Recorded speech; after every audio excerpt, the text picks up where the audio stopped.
Hey YouTube, Halo Guy here. I'm really sorry for the lack of uploads over the last 2 weeks. I haven't been able to cover news or really have much time to do much of anything, but if you are genuinely interested in why this is and what the future of this channel will look like, then I'll give a quick rundown at the end after I cover the newest development update for the MCC.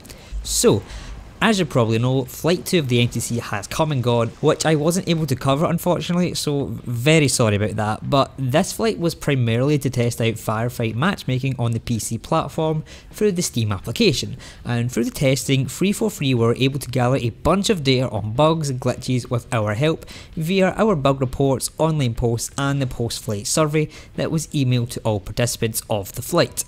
10,000 people were invited into the flight and I was one of them. However, I was unlucky in the sense that every time a match would load, MCC would just crash with no error message or anything, so I wasn't actually able to play any games, which was pretty disappointing, but hopefully y'all had better luck than me.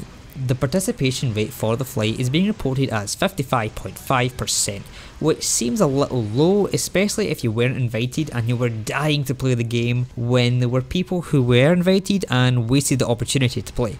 But according to Sketch, this participation rate is actually higher than average. Not sure what he means by average, whether that's the average of the past Halo test flights or an industry-wide average for flights and betas, but higher than average is higher than average, so I'll take it. At one point during the flight, there was 800 players searching simultaneously for a match, which gave a rough waiting time of 24 seconds, and across the weekend there was a 90% success rate for players who match made. Unfortunately, I was not one of the 90, I was one of the 10% every single time I tried. So what are the next steps for MCC flighting then? Well, 343 are looking at bringing an additional FireFlight into the mix for further testing, but the next big flight will be for Xbox PvP. As always, there is no release date or window, it's just a ready when it's ready type situation. But by next week, Sketch will bring us some information on Xbox lighting, so be sure to subscribe to the channel and I'll cover that when it happens. Moving on though, we have a written interview between Postums and Michael Farney about reach on the Xbox One version of MCC. Michael was asked what the most challenging part of the project was, and he stated that getting the MCC to work within the Xbox One memory constraints with the addition of the Unreal Engine running during the main menu is a big toughie, but the dev team has been very hard at work getting it up and running smoothly for us, and they've been making good progress, but they still have some more problems to work through. He then says that it isn't just the original Xbox One memory that's the problem, it's also the Xbox One X, which actually has an additional 4GB of RAM, so that's a little worrying, but hopefully they get the memory usage of the game right down so we don't experience anything weird within the game's menu. Overall though, bringing Halo Reach to the MCC and then MCC to PC takes a lot more work than we might initially think. As we've just discussed, there's the problem with the memory, which they are really focusing on fixing. But then there's other problems like getting all of the PC features to work properly with the game's code, which was never designed to be used in this way.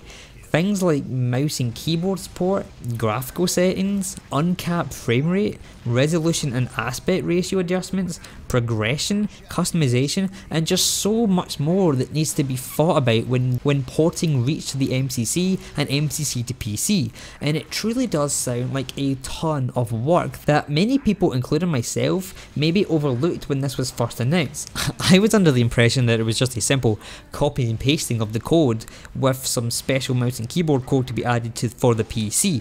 But as we all know now, it takes so much more than that. But once all of the work is finished for Reach and 343 move on to Halo CE and the other games in the collection for release on PC, they will be revisiting the UI, features, bugs, and overall just continuously improving and updating the core game to make the collection the best it can possibly be across all platforms.